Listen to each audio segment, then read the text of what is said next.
Tim Newman wrote about this, and I have to say, I think he's right.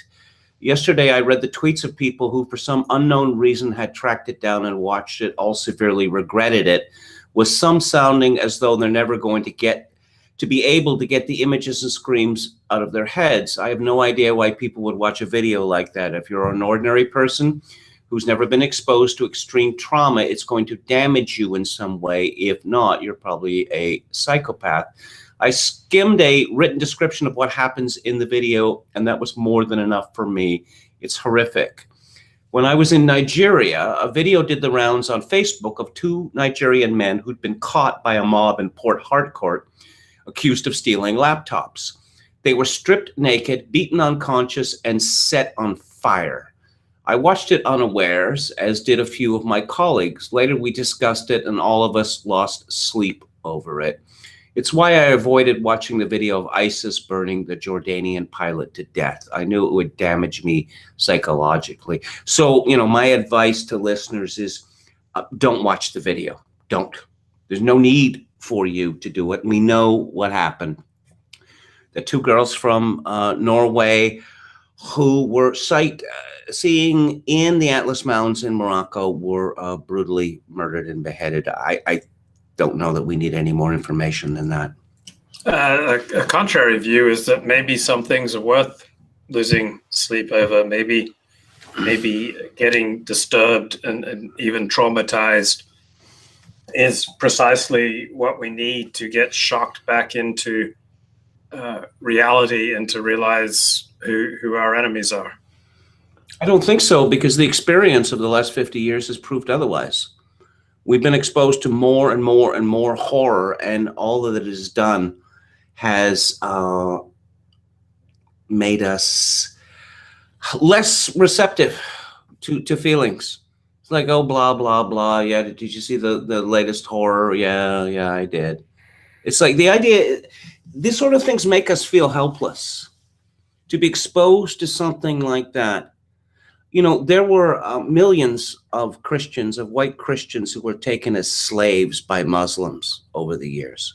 Millions of them. And how do you think the reaction would have been in the Middle Ages if, you had actually seen videos of Westerners, Christians being carted off by the Muslims, the women being raped, nuns being raped by Muslims? What do you think? Do you think that it maybe would have made them despair? Because I think that would have been the likely reaction.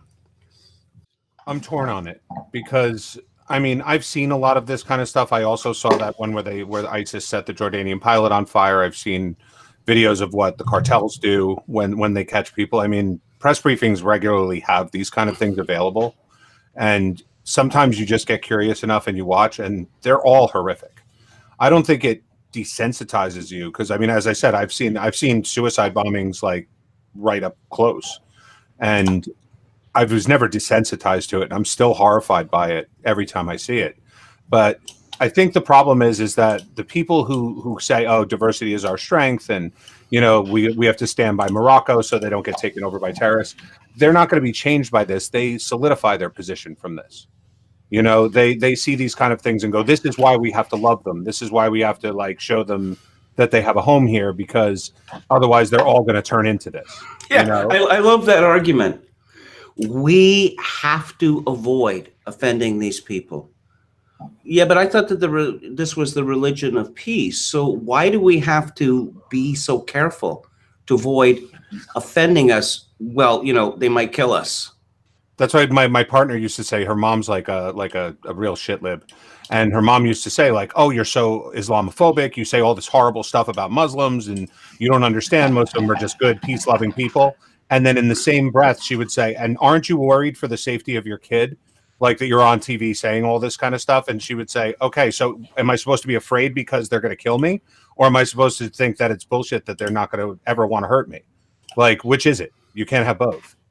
This is a particular kind of savagery. Someone asked on Tim Newman's site, what kind of person saws off a young woman's head?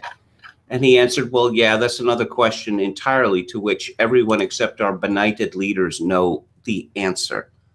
You see, it's not a question of like killing people. I mean, we've seen this from all sides.